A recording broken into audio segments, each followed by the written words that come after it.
Η μουσική, τα κοστούμια, τα μαλλιά. Υπάρχουν μόνο ένα συγκρότημα ABBA και μετά από δεκαετίες που ακολουθούν τον δικό τους δρόμο, το σουηδικό supergroup επιστρέφει. Η ABBA δεν ήταν απλώς ένα συγκρότημα, ήταν ένα παγκόσμιο φαινόμενο. 4 νεαροί Σουηδοί, 2 ζευγάρια από την πραγματική ζωή και ένας αξέχαστος ήχος. Από το Dancing Queen μέχρι το Mamma Mia, η μουσική τους φώτισε τον κόσμο. Είχαν γοητεία, στυλ και επιτυχίες που δεν σταματούσαν ποτέ. Αλλά πίσω από τα λαμπερά φώτα και τα πιασάρικα τραγούδια, τα πράγματα άρχισαν να διαλύονται. Οι σχέσεις ράγισαν, οι εντάσεις αυξήθηκαν και σύντομα η μουσική σταμάτησε. Για χρόνια, οι θαυμαστές αναρωτιόντουσαν τι πραγματικά έβαλε τέλος στους ABBA, γιατί όλα έγιναν τόσο ψυχρά. Τώρα, μετά από δεκαετίες, η αλήθεια επιτέλους βγαίνει στο φως. Ελάτε μαζί μας καθώς αποκαλύπτουμε το πικρό τέλος της χρυσής εποχής των ABBA και βλέπουμε τι πραγματικά διέλυσε το πιο αγαπημένο pop συγκρότημα στον κόσμο. Πώς 4 ταλαντούχα αστέρια ενώθηκαν. Πριν οι ABBA γίνουν ένα παγκοσμίου φήμης pop συγκρότημα, κάθε μέλος είχε το δικό του μουσικό ταξίδι. Η Αγνέθα Φάλτσκογκ ξεκίνησε από μικρή ηλικία. Γεννημένη στο Γένσεπινγκ της Σουηδίας το 1950, ήταν μόλις 18 ετών όταν το τραγούδι της Jag Varsåkar έφτασε στο νούμερο 1 στη Σουηδία. Το έγραψε και το τραγούδισε η ίδια. Πούλησε πάνω από 80.000 αντίτυπα, κάτι που ήταν μεγάλη υπόθεση τότε. Ο κόσμος γρήγορα πρόσεξε το ταλέντο της. Συνέχισε να γράφει και να τραγουδάει τραγούδια σε ένα στυλ που ονομάζεται Schlager, το οποίο ήταν πολύ δημοφιλές στη Σουηδία. Επίσης, διασκεύασε και άλλα τραγούδια. Εμφανίστηκε σε πάρκα και κυκλοφόρησε 4 solo άλμπουμ μεταξύ 1968 και 1971. Ο Björn Ulvaeus, γεννημένος το 1945 στο Γκέτεμποργκ, ασχολήθηκε επίσης με τη μουσική από την ηλικία των 18 ετών. Ήταν μέλος ενός συγκροτήματος που ονομαζόταν Hootenanny Singers. Ήταν γνωστή για τη folk και τη μουσική τους. Ξεκίνησε να γράφει αγγλικά τραγούδια και είχε και μια σύντομη solo καριέρα. Ο Björn γνώρισε τον Benny Andersson το 1966 και έγραψαν το πρώτο τους τραγούδι μαζί, το Isn't It Easy to Say. Αυτό το τραγούδι ηχογραφήθηκε αργότερα από το συγκρότημα του Benny, τους Hepstars. Ο Stig Andersson, μάνατζερ των Hootenanny Singers, είδε μεγάλες δυνατότητες στη σύνθεση των τραγουδιών τους και τους όθησε να δημιουργήσουν περισσότερη μουσική. Ο Benny Andersson γεννήθηκε στη Στοκχόλμη το 1946 και εντάχθηκε στους Hepstars σε ηλικία μόλις 18 ετών. Αυτό το συγκρότημα ήταν τόσο διάσημο που οι άνθρωποι τους αποκαλούσαν Σουηδούς Beatles. Ο Benny έπαιζε πλήκτρα και έγραφε τραγούδια που έφτασαν στην κορυφή των charts, όπως τα Sunny Girl και Wedding. Μάλιστα, ίδρυσε μια επιχείρηση όπως η Apple Corps των Beatles, που ονομαζόταν Hep House. Το 1969, ο Benny γνώρισε την τραγουδίστρια Annie Friend Lyngstad κατά τη διάρκεια του Melody Festivalen, ενός μουσικού διαγωνισμού. Έγιναν ζευγάρι λίγο αργότερα. Ο Björn και η Αγνέθα γνωρίστηκαν την ίδια χρονιά σε ένα τηλεοπτικό αφιέρωμα και παντρεύτηκαν το 1971. Έτσι άρχισε να σχηματίζεται το συγκρότημα, όχι μόνο μέσω της μουσικής, αλλά και μέσω των σχέσεων της πραγματικής ζωής. Πριν γίνουν οι ABBA, οι 4 συνεργάζονταν σε μικρούς τομείς. Το 1970, τα 2 ζευγάρια ταξίδεψαν στην Κύπρο. Τραγούδησαν μαζί απλώς για διασκέδαση στην παραλία, αλλά η παράσταση μετατράπηκε σε ζωντανή εμφάνιση για στρατιώτες των Ηνωμένων Εθνών που βρίσκονταν εκεί. Την ίδια περίπου εποχή, ο Benny και ο Björn ηχογραφούσαν το πρώτο τους κοινό άλμπουμ, Laika. Η Αγνέθα και η Annie Fried πρόσθεσαν φωνητικά σε κάποια κομμάτια.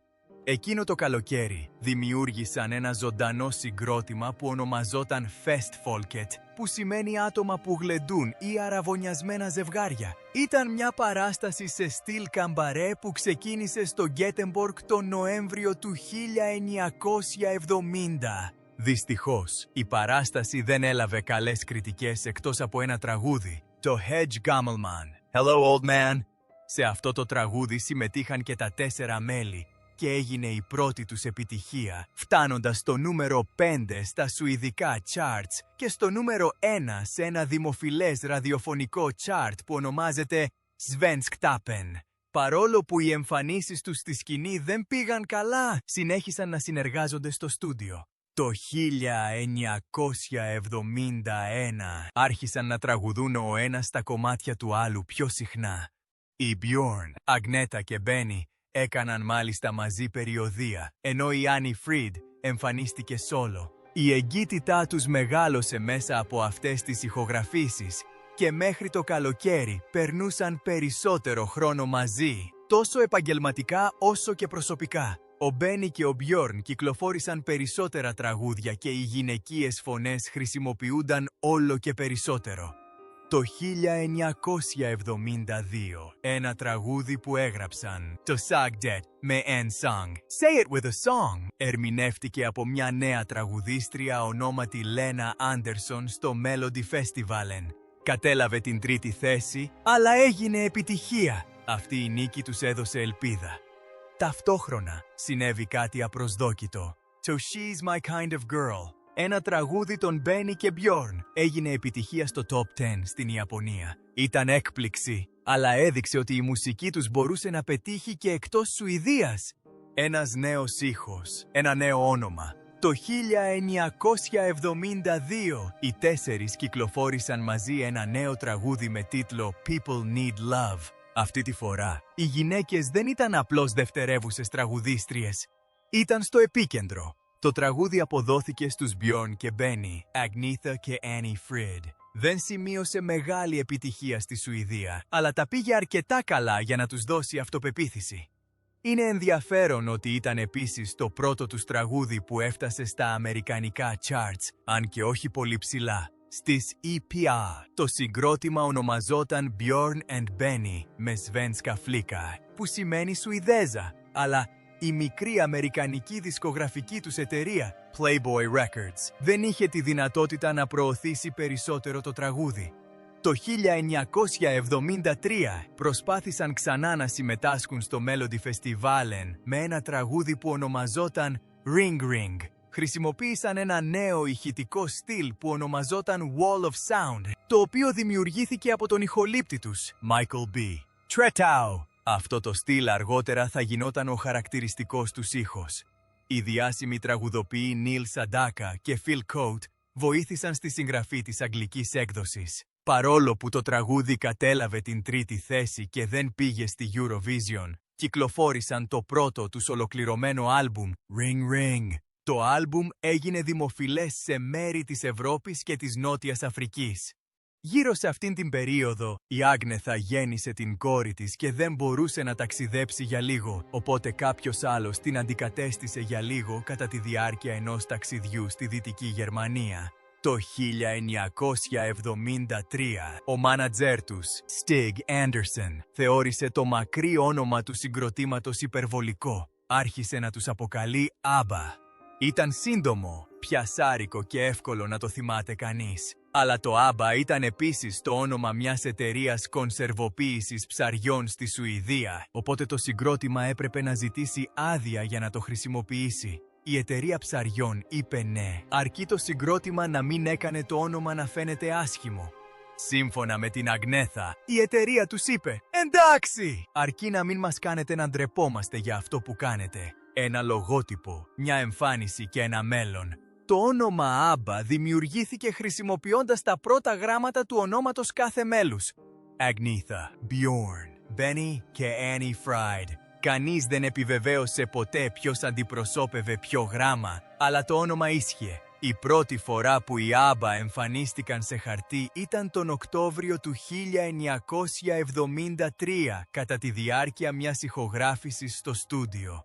Ήταν γραμμένο σε ένα φύλλο ως Björn, Benny, Agneta και Frida, αλλά κάποιος το διέγραψε και έγραψε ABBA με μεγάλα γράμματα. Το 1976 δημιουργήθηκε το λογότυπό τους. Είχε κάτι το ιδιαίτερο, ένα ανάποδο β. Αυτό το διάσημο λογότυπο δημιουργήθηκε κατά τη διάρκεια μιας φωτογράφησης για ένα γερμανικό εφηβικό περιοδικό που ονομάζεται «Μπράβο». Τα μέλη του συγκροτήματος κρατούσαν τα ονόματά τους με μεγάλα γράμματα και ο Μπένι κατά λάθος κράτησε το Β του με λάθος τρόπο. Του άρεσε ο φωτογράφος και αποφάσισαν να το κρατήσουν έτσι. Από εκείνη την ημέρα και μετά, το καθρέφτισμα του Β έγινε μέρος του επίσημου λογότυπού τους.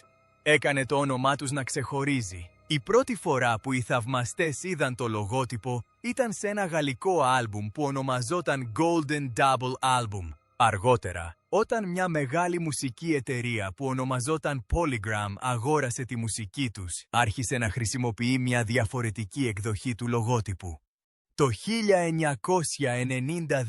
πρόσθεσαν ακόμη και ένα στέμμα για το Gold Album των ABBA, αλλά αφού ανέλαβε η Universal Music, το αρχικό λογότυπο των ABBA επέστρεψε και αυτό είναι που όλοι αναγνωρίζουμε σήμερα. Στο παρασκήνιο όλα ήταν σε αρμονία.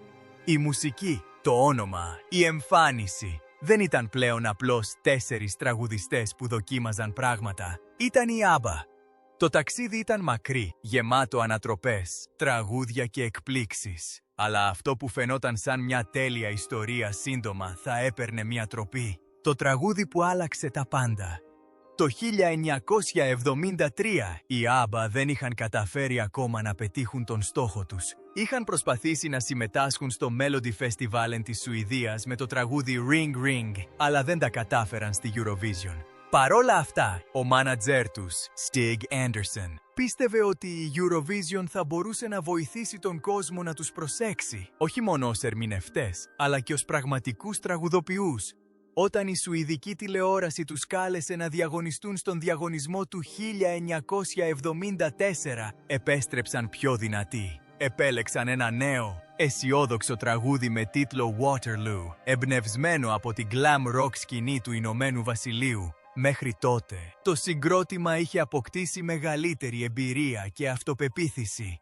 Στις 9 Φεβρουαρίου κέρδισαν το σουηδικό κοινό. Στη συνέχεια, στις 6 Απριλίου 1974, ερμήνευσαν το Waterloo στα αγγλικά στον τελικό της Eurovision και κέρδισαν τα πάντα. Εκείνο το βράδυ, γιόρτασαν στη σουίτα Napoleon στο ξενοδοχείο Grand Brighton. Το Waterloo έγινε η πρώτη τους επιτυχία που έφτασε στο νούμερο 1 σε 9 ευρωπαϊκές χώρες. Μπήκε επίσης στο Top 10 στην Αυστραλία, τον Καναδά και τη Γαλλία και έφτασε στο νούμερο 6 στο Billboard Hot 100 της ΙΠΑ. Η νίκη τους έφερε φήμη σε όλη την Ευρώπη. Περιόδευσαν σε μεγάλες τηλεοπτικές εκπομπές και επισκέφθηκαν νέες αγορές. Οι κριτικοί στις ΙΠΑ επένεσαν το ντεμπούτο άλμπουμ τους Waterloo, με τους Los Angeles Times να το χαρακτηρίζουν συναρπαστικό και τους Cream να λένε ότι είχε εξαιρετικές, αξιαγάπητες συνθέσεις. Αλλά η φήμη έρχεται με την πίεση και τώρα έπρεπε να αποδείξουν ότι δεν ήταν απλώς αστέρια της Eurovision. Μετά την Eurovision, τα πάνω και τα κάτω. Μετά το Waterloo, οι ABBA κυκλοφόρησαν το Honey Honey, το οποίο έφτασε στο νούμερο 27 στις ΙΠΑ και τα πήγε καλά στην Ευρώπη. Αλλά το Ηνωμένο Βασίλειο ακολούθησε διαφορετικό δρόμο. Αντί για το Honey Honey, η βρετανική δισκογραφική εταιρεία επανακυκλοφόρησε το Ring Ring, το οποίο δεν κατάφερε να μπει στο Top 30.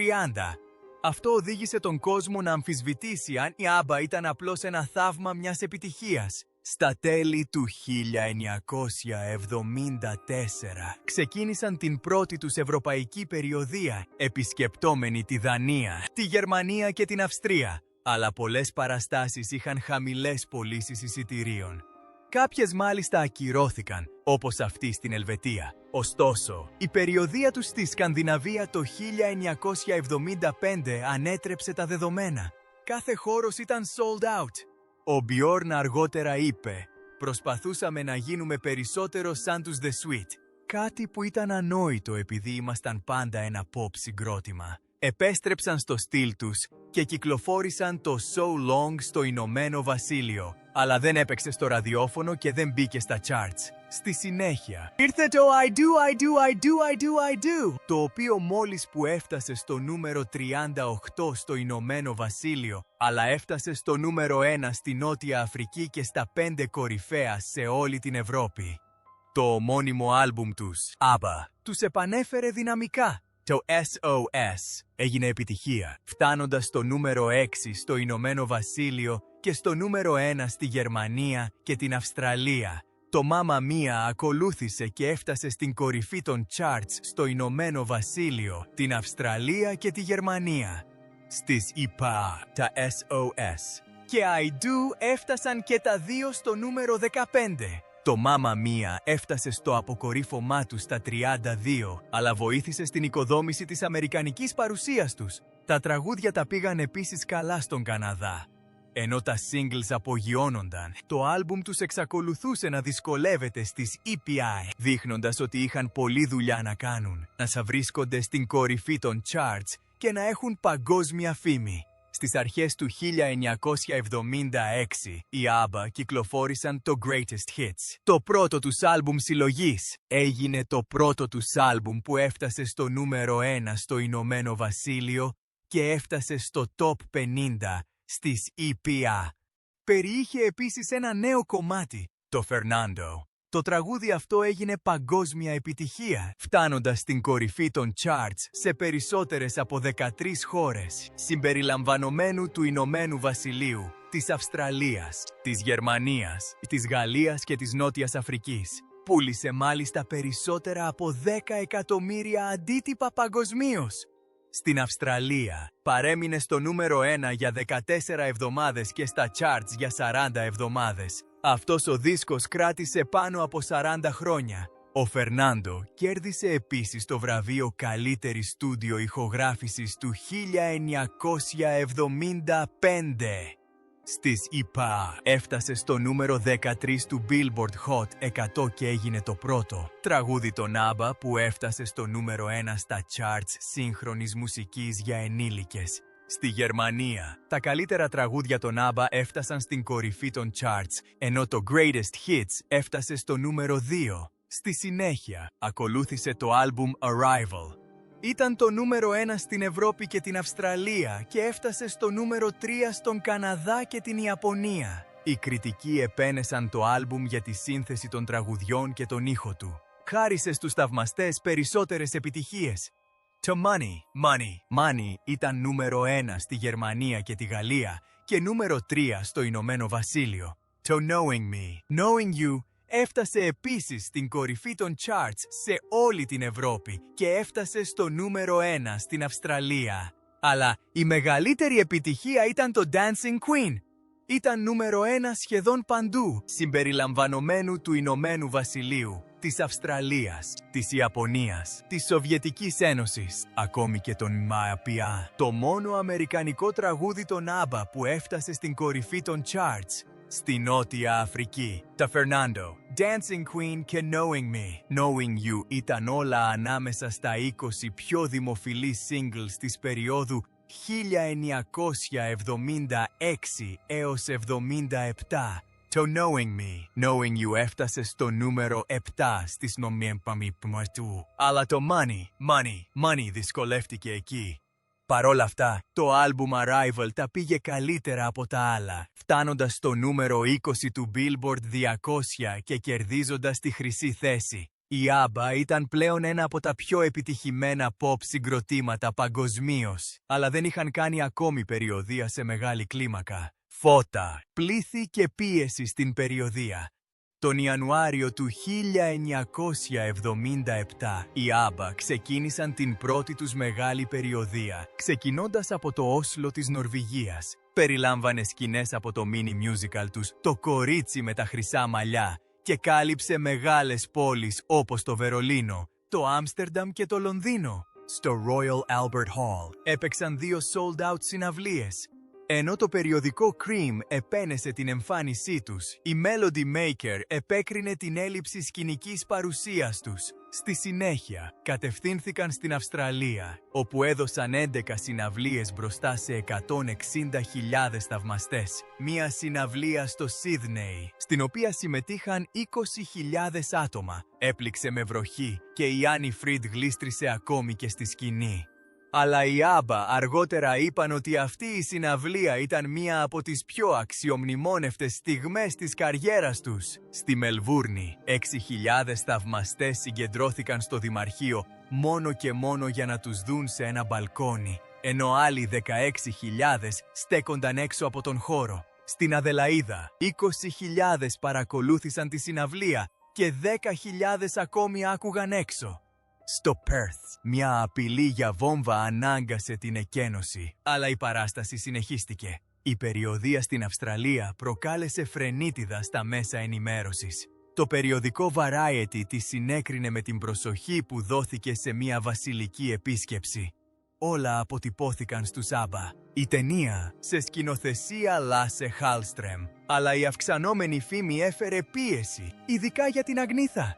Συχνά αποκαλούμενη ως η pin-up girl του συγκροτήματος, φορούσε μια στενή λευκή ολόσωμη φόρμα κατά τη διάρκεια της περιοδείας. Ένας τίτλος έγραφε «Η βαρετή παράσταση με τα οπίστια της Άγνεθα». Απάντησε «Δεν έχουν οπίστια στην Αυστραλία». Μια ατάκα που αντανακλούσε τόσο το χιούμορ όσο και την αμηχανία της. Κάτω από τη λάμψη, οι ABBA άρχισαν να αισθάνονται το πλήγμα της φήμης τους. ABBA, το άλμπουμ για το Voulez-Vous. Μέχρι τον Δεκέμβριο του 1977, οι ABBA κυκλοφόρησαν το 5ο στούντιο άλμπουμ τους, ABBA, The Album, μαζί με την ταινία ABBA, The Movie. Ενώ η Βρετανή κριτική ήταν χλιαρή, οι θαυμαστές σε όλο τον κόσμο αγκάλιασαν τη μουσική. Ο δίσκος έφερε 2 μεγάλες επιτυχίες, το The Name of the Game και το Take a Chance on Me. Το πρώτο κυριάρχησε στη Σκανδιναβία και την Αυστραλία. Το τελευταίο έφτασε στην κορυφή των charts στη Βόρεια Αμερική και την Ευρώπη, ξεπερνώντας μάλιστα σε επιδόσεις το Dancing Queen στις EPA. Στο άλμπουμ συμμετείχαν επίσης τα τραγούδια Eagle και Thank You for the Music. Αν και δεν κυκλοφόρησε ποτέ ως single, το τελευταίο έγινε διαχρονικά αγαπημένο των θαυμαστών. Το άλμπουμ έφτασε στην κορυφή των charts στη Σουηδία, την Νορβηγία, την Ελβετία και το Ηνωμένο Βασίλειο. Μόνο στην Πολωνία πούλησε πάνω από 1 εκατομμύριο αντίτυπα και η ζήτηση στη Ρωσία ξεπέρασε την προσφορά. Η εμβέλεια των ABBA ήταν πλέον πραγματικά παγκόσμια. Το 1978, οι ABBA επένδυσαν στον εαυτό τους, μετατρέποντας έναν παλιό κινηματογράφο της Στοκχόλμης σε στούντιο πολικής μουσικής, σύντομα ένα από τα καλύτερα στούντιο ηχογράφησης της Ευρώπης. Μεγάλα συγκροτήματα όπως η Genesis και η Led Zeppelin θα χρησιμοποιούσαν αργότερα τον χώρο. Εκείνη τη χρονιά, το συγκρότημα ηχογράφησε το Summer Night City, ένα κομμάτι με επιρροές από την δίσκο που τους δημιούργησε προβλήματα στο στούντιο, αλλά τελικά έγινε επιτυχία.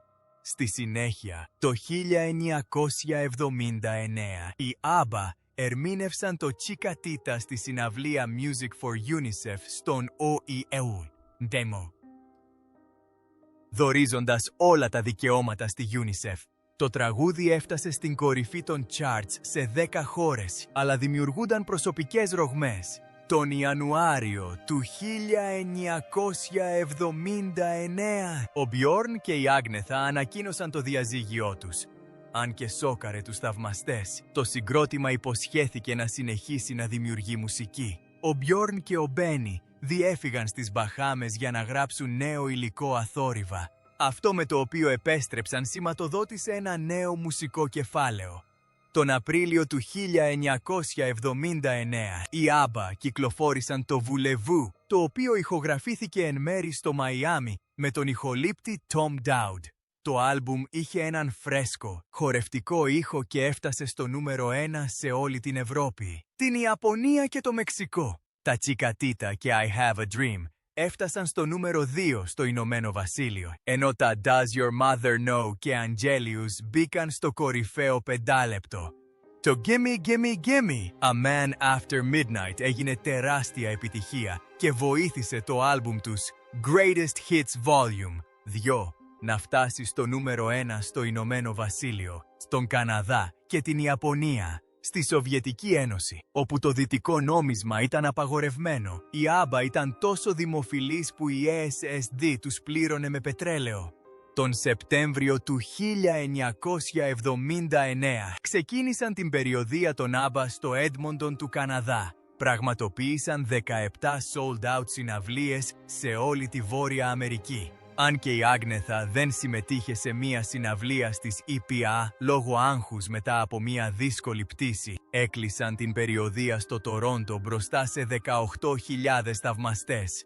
Ο αμερικανικός τύπος επένεσε την τεχνική τους ακρίβεια και τη φωνητική τους καθαρότητα. Τα τελευταία χρόνια, από τις επιτυχίες μέχρι τη σιωπή, η περιοδεία των ABBA στην Ιαπωνία το 1980 με 11 συναυλίες, συμπεριλαμβανομένων 6 sold-out παραστάσεων στο Budokan του Τόκιο, ήταν η τελευταία τους. Εκείνη τη χρονιά κυκλοφόρησαν το The Winner Takes It All. Πολλοί πίστευαν ότι αντανακλούσε το διαζύγιο του Bjorn και της Αγνέθα, αν και οι δύο αρνήθηκαν ότι ήταν προσωπικό.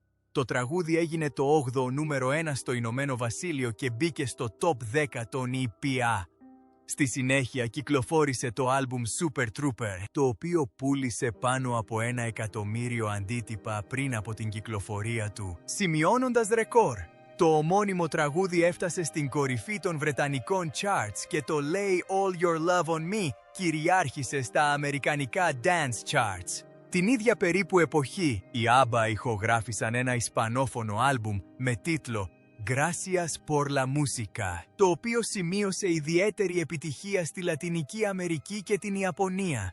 Αλλά ακολούθησαν περισσότερες προσωπικές αλλαγές. Το 1981, ο Bjorn παντρεύτηκε τη Λένα Καλάσιο. Την ίδια χρονιά, ο Μπένι και η Φρίντα χώρισαν.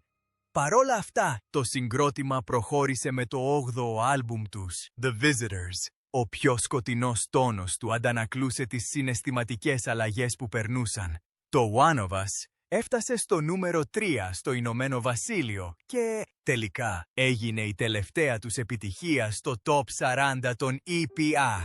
Μέχρι το 1982 η δημοτικότητά τους έφθινε εκτός Ευρώπης. Ηχογράφησαν 2 νέα τραγούδια, το The Day Before You Came και το Under Attack, και τα συμπεριέλαβαν στην τελική τους κυκλοφορία, The Singles, τα πρώτα 10 χρόνια. Το Under Attack ήταν το τελευταίο του single ως συγκρότημα. Η τελευταία ζωντανή εμφάνιση των ABBA έγινε τον Δεκέμβριο του 1982 στο The Late Late Breakfast Show. Ο Bjorn είπε αργότερα «Μπορεί να είχαμε συνεχίσει για λίγο ακόμα αν αυτό είχε φτάσει στο νούμερο 1, αλλά δεν ήταν». Κι έτσι απλά, οι ABBA σταμάτησαν. Η Αγνέθα και η Φρίντα άρχισαν να παίζουν σόλο. Ο Μπένι και ο Bjorn ασχολήθηκαν με το μουσικό θέατρο, γράφοντας σκάκι. Καμία συνέντευξη τύπου, κανένας δραματικός αποχαιρετισμός, μόνο σιωπή. Για χρόνια, οι άνθρωποι αναρωτιόντουσαν τι τους χώριζε πραγματικά. Η απάντηση δεν ήταν απλώς η φήμη, η κούραση ή τα ξεθοριασμένα charts. Ήταν η αγάπη. Πολύ πληγωμένη για να επιβιώσει από τα φώτα της δημοσιότητας, όταν η αγάπη άρχισε να ξεθοριάζει. Η ιστορία των ABBA βασιζόταν πάντα στην αγάπη, αλλά πίσω από τη μουσική, αυτή η αγάπη άρχισε σιγά σιγά να διαλύεται. Η Αγνέθα και ο Bjorn ήταν ήδη παντρεμένοι όταν οι ABBA έγιναν διάσημοι. Ήταν νέοι, παθιασμένοι και γεμάτοι ελπίδα.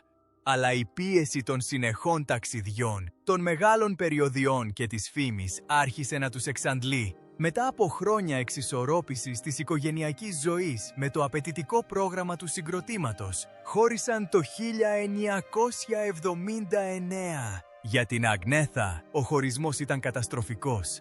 Αργότερα δημοσιεύματα ανέφεραν ότι ήταν συναισθηματικά καταβεβλημένη μετά τον χωρισμό, ειδικά όταν ο Bjorn συνέχισε με κάποιον νέο μόλις 1 εβδομάδα αργότερα. Παραδέχτηκε ότι χρειαζόταν θεραπεία για να αναρρώσει. Παρόλα αυτά, το συγκρότημα συνέχισε και τα συναισθήματά τους βρήκαν τον δρόμο τους στη μουσική τους.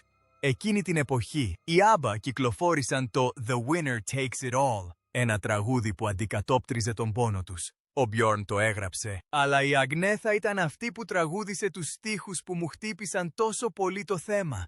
«Πες μου, φυλάει όπως σε φιλούσα εγώ», χρόνια αργότερα, αποκάλυψε η Άγνεθα. Ο Bjorn το έγραψε για εμάς μετά τη διάλυση του γάμου μας. Το γεγονός ότι το έγραψε ακριβώς όταν χωρίσαμε είναι πραγματικά συγκινητικό. Είπε ότι η ερμηνεία του δεν της φάνηκε λάθος επειδή προερχόταν από μία θέση αλήθειας. Ήταν ένα μείγμα από αυτά που ένιωθα εγώ και αυτά που ένιωθε ο Bjorn, αλλά και από αυτά που πέρασαν ο Benny και η Frida, πρόσθεσε. Ακόμα και όταν ο γάμος τους τελείωσε, η μουσική παρέμεινε ειλικρινής, αλλά πίσω από τα χαμόγελα της σκηνής υπήρχε βαθύς πόνος. Πάντα λέγαμε στα μέσα ενημέρωσης ότι ήταν ένα ευτυχισμένο διαζύγιο, όπως παραδέχτηκε αργότερα η Αγνήθα στο βιβλίο της As I Am, το οποίο φυσικά ήταν μια πρόσωψη. Προφανώς, όλοι γνωρίζουμε ότι δεν υπάρχουν ευτυχισμένα διαζύγια, ειδικά όταν υπάρχουν παιδιά. Η ένταση μεγάλωνε και, παρόλο που συνέχιζαν να παίζουν μαζί, η συναισθηματική απόσταση γινόταν αδύνατο να κρυφτεί. Η δεύτερη στενοχώρια. Ενώ η Αγνήθα και ο Bjorn προσπαθούσαν να παραμείνουν επαγγελματίες, ο Benny και η Frida αντιμετώπιζαν τις δικές τους δυσκολίες. Ήταν μαζί από το 1969 και παντρεύτηκαν το 1978 στο απόγειο της φήμης στον Άμπα. Αλλά μόλις 2 χρόνια αργότερα χώρισαν και αυτοί και οριστικοποίησαν το διαζύγιό τους το 1981. Ο Benny παραδέχτηκε τότε ότι δεν ξέρω πώς αντιμετωπίζουν άλλοι άνθρωποι τέτοια πράγματα. Η Frida και εγώ είμαστε ακόμα φίλες και είμαι ακόμα μέλος στον Άμπα. Είμαστε ακόμα καλές φίλες, αλλά δεν είμαστε πια παντρεμένοι. Ο χωρισμός ήρθε αφότου. Ο Benny ομολόγησε ότι είχε γνωρίσει κάποια άλλη, την τηλεοπτική παραγωγό Μόνα Νόρκλετ, την οποία παντρεύτηκε αργότερα την ίδια χρονιά. Παρά την απογοήτευση, τόσο ο Benny όσο και η Frida προσπάθησαν να παραμείνουν ευγενικοί. Συζητήσαμε τι θα παρέμενε στην ομάδα παρά όλα όσα είχαμε περάσει, είπε ο Benny.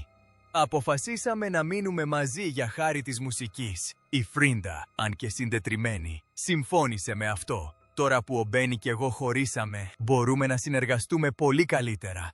Η σχέση μας δεν είναι τόσο έντονη όσο ήταν, αλλά εξακολουθούμε να είμαστε σε επαφή. Εξήγησε ότι ο χωρισμός τους δεν ήταν γεμάτος δράμα, απλώς επώδυνη ειλικρίνεια. Πάντα ήμασταν πολύ ειλικρινείς όσον αφορά τις σχέσεις, είπε. Μετά από μακρές και δύσκολες συζητήσεις, αποφασίσαμε να ακολουθήσουμε χωριστούς δρόμους. Απλώς μεγαλώσαμε ο ένας από τον άλλον. Κατέληξε στους διαφορετικούς μας στόχους στη ζωή. Τα λόγια της έδειχναν ότι παρόλο που υπήρχε θλίψη, υπήρχε και ωριμότητα. Υπήρξαν πολλά δάκρυα και πολλές συζητήσεις, παραδέχτηκε, αλλά δεν υπήρχε δρόμος επιστροφής. Ο χωρισμός έγινε αναγκαιότητα. Μέχρι τότε και τα 2 ζευγάρια και η Άμπα είχαν πάρει διαζύγιο και παρόλο που συνέχισαν να ηχογραφούν για λίγο καιρό, η μαγεία που κάποτε τους έφερε κοντά χανόταν. Το στούντιο δεν είχε πια την ίδια αίσθηση. Ήταν γεμάτο με αναμνήσεις που δυσκόλευαν το να προχωρήσει κανείς. Όταν η μουσική σταμάτησε, μέχρι το 1982, οι Άμπα είχαν προσπαθήσει να συνεχίσουν, αλλά κάτι έλειπε. Η εγκύτητα που κάποτε μοιραζόντουσαν είχε χαθεί. Ηχογράφησαν μερικά τελευταία τραγούδια, συμπεριλαμβανομένων των The Day Before You Came και Under Attack, αλλά η σπίθα είχε σβήσει. Όταν κοίταξαν γύρω τους στο στούντιο, δεν έβλεπαν μόνο τους συναδέλφους τους. Ήταν πρώην σύζυγοι που προσπαθούσαν να κρατήσουν κάτι που είχε ήδη τελειώσει. Σταμάτησαν σιωπηλά να εμφανίζονται μαζί. Και η τελευταία τους τηλεοπτική εμφάνιση ως συγκρότημα έγινε τον Δεκέμβριο του 1982 στο The Late Late Breakfast Show. Ο Bjorn αργότερα παραδέχτηκε. Μπορεί να είχαμε συνεχίσει για λίγο ακόμα αν αυτό ήταν το νούμερο 1, αλλά δεν ήταν. Την ίδια χρονιά, η Αγνήθα και η Frida άρχισαν να επικεντρώνονται στη solo μουσική, ενώ ο Benny και ο Bjorn άρχισαν να γράφουν το musical τους Chess. Το συγκρότημα δεν ανακοίνωσε ποτέ επίσημα τη διάλυσή του, αλλά όλοι ήξεραν ότι είχε τελειώσει. Τα διαζύγια είχαν κάνει πολύ επώδυνο το να συνεχίσουν. Ο δεσμός που κάποτε τους έκανε ξεχωριστούς είχε πλέον γίνει μια υπενθύμηση για όσα είχαν χάσει. Στα χρόνια που ακολούθησαν, σπάνια εμφανίζονταν μαζί. Τα μέσα ενημέρωσης συχνά ρωτούσαν για μια επανένωση, αλλά οι Άμπα παρέμειναν σιωπηλοί. Για αυτούς δεν ήταν απλώς θέμα δουλειάς, ήταν συναισθηματικά φορτισμένο. Πάρα πολλές αναμνήσεις, πάρα πολύς πόνος. Κι όμως, ακόμα και μετά τον χωρισμό τους, η μουσική τους συνέχισε να ζει, κρατώντας την ιστορία τους ζωντανή σε κάθε γενιά που την ανακάλυψε. Ο μακρύς δρόμος, επιστροφή ο ένας στον άλλον, χρειάστηκαν δεκαετίες για να επανενωθούν οι ABBA. Τα 4 μέλη εμφανίστηκαν για πρώτη φορά μαζί τη δεκαετία του 2000 στην πρεμιέρα του musical Mamma Mia. Αλλά μόλις το 2018 αποφάσισαν να ηχογραφήσουν ξανά. Αυτό που ξεκίνησε ως 2 τραγούδια μετατράπηκε σε ένα πλήρες άλμπουμ επιστροφής, το Voyage, που κυκλοφόρησε το 2021, σχεδόν 40 χρόνια μετά την τελευταία τους συνεργασία. Παράλληλα με τη νέα μουσική, ήρθε η συναυλία των ABBA Voyage, με ζωντανές ψηφιακές εκδοχές των νεότερων εαυτών τους, γνωστών ως ABBATARS. Το project ολοκλήρωσε την ιστορία του συγκροτήματος. Ο Bjorn μοιράστηκε πόσο συγκινητικό ήταν να επιστρέψει στο στούντιο. «Κοίταξα γύρω μου και κοίταξα τα μάτια της Αγνέθα και της Φρίντα και υπήρχε το ίδιο συναίσθημα, η ζεστασιά και η φιλία», είπε. «Ξαφνικά συνειδητοποιείς ότι κανείς στη γη δεν έχει βιώσει αυτό το είδος σχέσης που έχουμε εμείς. Ήταν μια στιγμή τέλους μετά από δεκαετίες χωρισμού». Σε μεταγενέστερες συνεντεύξεις, ο Bjorn εξέφρασε πόσο περήφανος ήταν που παρέμειναν σε καλές σχέσεις παρά τα πάντα. «Δυστυχώς, οι άνθρωποι πεθαίνουν και δεν διατηρούν φιλικές σχέσεις για όλη τους τη ζωή, αλλά εμείς το κάνουμε», είπε, και είμαι απίστευτα χαρούμενος γι' αυτό. Η επιστροφή τους δεν ήταν βιαστική, ήταν στοχαστική και νοσταλγική. Οι θαυμαστές χάρηκαν πολύ όταν οι ABBA ανακοίνωσαν το Voyage το 2021 με singles όπως τα I Still Have Faith in You και Don't Shut Me Down. Το άλμπουμ έγινε η πρώτη τους νέα μουσική μετά από 40 χρόνια. Το συγκρότημα ξεκίνησε επίσης μια εικονική συναυλία στο Λονδίνο, όπου οι ψηφιακές εκδόσεις τους εμφανίστηκαν με μια ζωντανή μπάντα. Η Άγνεθα είπε ότι πιθανότατα ήταν το τελευταίο τους ομαδικό project. Αλλά ακόμα και τότε, η Φρίντα είπε στους θαυμαστές της «Μην είστε πολύ σίγουροι». Η επανένωσή τους απέδειξε ότι παρόλο που ο έρωτας κάποτε τους είχε χωρίσει, ο χρόνος και η μουσική τους έφεραν ξανά κοντά. Τόλι και λιώνικος 50 χρόνια μετά τη νίκη τους στη Eurovision, και τα 4 μέλη τιμήθηκαν από τον βασιλιά της Σουηδίας με το βασιλικό τάγμα της Βάσα. Δεν χρειάζονταν άλλη εμφάνιση για την επιστροφή τους. Το ότι στεκόμασταν ξανά μαζί ήταν η απόδειξη ότι κάποιοι δεσμοί, όσο δοκιμασμένοι κι αν είναι, δεν σπάνε ποτέ πραγματικά. Πιστεύετε ότι η ιστορία των ABBA θα ήταν διαφορετική αν η αγάπη δεν είχε σταθεί εμπόδιο στη μουσική τους? Μοιραστείτε τις σκέψεις σας στα σχόλια παρακάτω. Και μην ξεχάσετε να κάνετε like, να εγγραφείτε και να μείνετε συντονισμένοι για περισσότερες απίστευτες ιστορίες από τη συναρπαστική ιστορία του Hollywood. Τα λέμε την επόμενη φορά!